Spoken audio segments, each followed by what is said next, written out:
Diawali saat Anandi menelpon Sip bahwasanya ia sudah menemukan titik terang keberadaan Manu. Manu diculik dan dijadikan pengemis. Anandi memberitahu Sip bahwa ia akan menemui teman Manu yang menghubungi dirinya. Sip menanyakan di mana anak tersebut. Anandi pun mengatakan bahwa ia menunggu di pinggir jalan di persimpangan.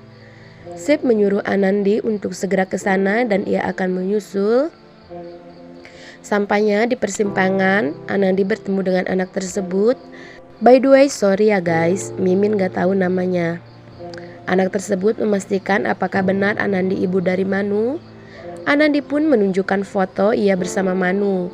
Dan anak itu percaya bahwa Anandi ibunya. Anandi pun menanyakan di mana Manu kepada anak tersebut. Anak tersebut memberitahu bahwa Manu berada tidak jauh dari sini. Mereka pun bergegas menuju lokasi, sedangkan para penculik dan rombongan yang masih saja mengatur strategi, ketua penculik sempat murka dan menyuruh anak buahnya untuk menunggu di mobil. Lalu ia sibuk menggali harta karun yang ia kubur di dalam tanah. Ia pun membuka peti tersebut untuk memastikan bahwasannya perhiasannya masih utuh, sepertinya itu hasil dari pencurian. Setelah itu, ia memasukkan harta karunnya. Namun ketika mereka hendak pergi, tiba-tiba Manu melihat mobil Anandi datang. Sontak Manu berteriak memanggil ibunya.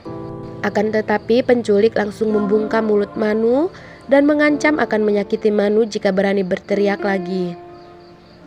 Mobil penculik pun berusaha kabur. Di situ Anandi dan rombongan penculik sempat balap-balapan demi membebaskan Manu. Anandi langsung menelpon Sip dan memberitahu arah para penculik.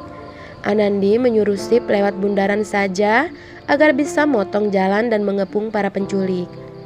Dan benar saja saat penculik hendak mencari jalan pintas untuk kabur, mereka terkejut pasalnya mobil Sip dan polisi datang. Sontak Amol berteriak memanggil sang ayah. Para penculik mencoba untuk melarikan diri, sedangkan Anandi dan Sip langsung mengambil Amol. Namun untung saja polisi berhasil menangkap semua pelaku penculikan. Amol sangat bahagia bisa bertemu dengan ayah dan ibunya lagi. Lalu mereka pun berterima kasih kepada temannya Amol. Berkat dirinya mereka bisa menemukan Amol. Mereka mengajak teman Amol untuk tinggal bersama. Namun ia tidak mau pasalnya ia rindu dengan ayah dan ibunya. Sip meminta agar anak itu bisa melanjutkan lagi sekolahnya. Kemudian ia berpamitan kepada Amol. Amol pun berterima kasih kepada temannya. Mereka berjanji untuk selalu menjadi teman.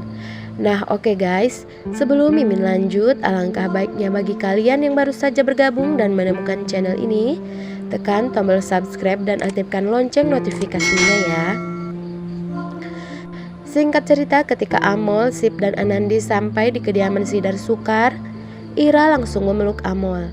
Ia sangat khawatir tidak bisa bertemu dengan cucunya lagi. Begitupun dengan Minu dan Sidar Sukar.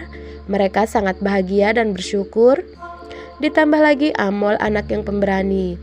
Amol pun menceritakan bahwa ia berani karena melihat ayah dan ibunya di TV yang mengatakan bahwa aku anaknya dan mereka yakin Amol anak yang hebat. Jadi aku kembali bersemangat bahwa bisa bebas dan kembali bertemu dengan kalian lagi. Anandi pun langsung menghubungi Kalyani. Ia memberitahu bahwa Amol sudah ditemukan. Sontak Kalyani terkejut dan langsung memanggil Byron dan lainnya untuk memberitahu bahwa Amol berhasil ditemukan. Sumitra yang mendengar kabar tersebut langsung merasa senang sekali. Lalu Sanchi dan Pipek yang sedang berbincang masalah Amol dan Anandi. Sanchi yang merasa risih dengan rambutnya. Ia hendak mengikat rambutnya, namun Pipek memegangi tangan Sanchi. Bahwasanya ia melarang Sanchi mengikat rambutnya karena menurut Pipek Sanchi terlihat sangat cantik jika rambutnya terurai. Pipek pun terus memegangi tangan Sanchi. Sanchi pun tersenyum seraya memandangi Pipek. Pipek yang merasa malu, ia mengatakan akan pergi ke dapur untuk mengambil air minum.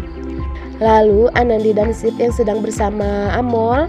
Di situ Amol menceritakan awal mula dijadikan pengemis oleh para penculik. Menurut Amol, semua anak diteriaki oleh penculik jika mereka tidak nurut dan mencoba untuk kabur. Sip meminta agar Amol tidak perlu mengingat masa itu. Namun menurut Amol tidak masalah ayah. Bahkan Amol merasa senang Hikmah dari kejadian tersebut, ia bisa membebaskan teman-temannya dan bisa bebas untuk kembali bersekolah. Anandi pun tersenyum bangga mendengar perkataan Amol. Lalu Ira dan Sanci yang sedang memasak bersama. Sanci menceritakan bahwa setelah menikah, keuangan Pipek dan Sanci sedang memburuk. Sebenarnya Pipek mempunyai perusahaan besar, namun karena keluarganya tidak setuju, Pipek menikahi Sanci. Jadi mereka tidak studi untuk bekerja sama dengan perusahaan milik Pipek.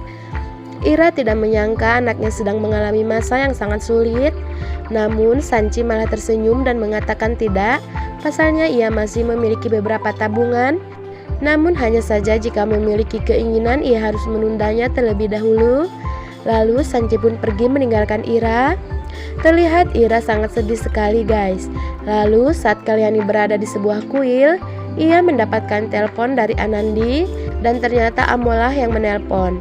Nenek Kalyani menanyakan bagaimana kabar Amol. Amol mengatakan bahwasanya ia baik-baik saja.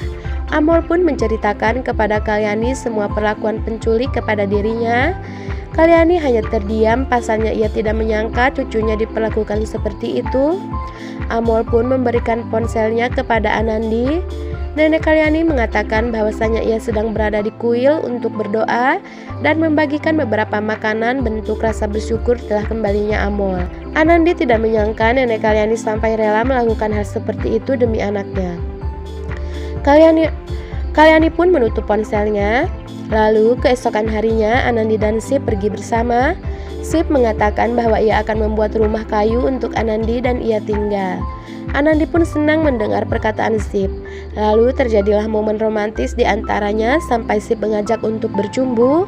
Namun Anandi tidak mau, pasalnya ia khawatir ada seseorang yang melihat.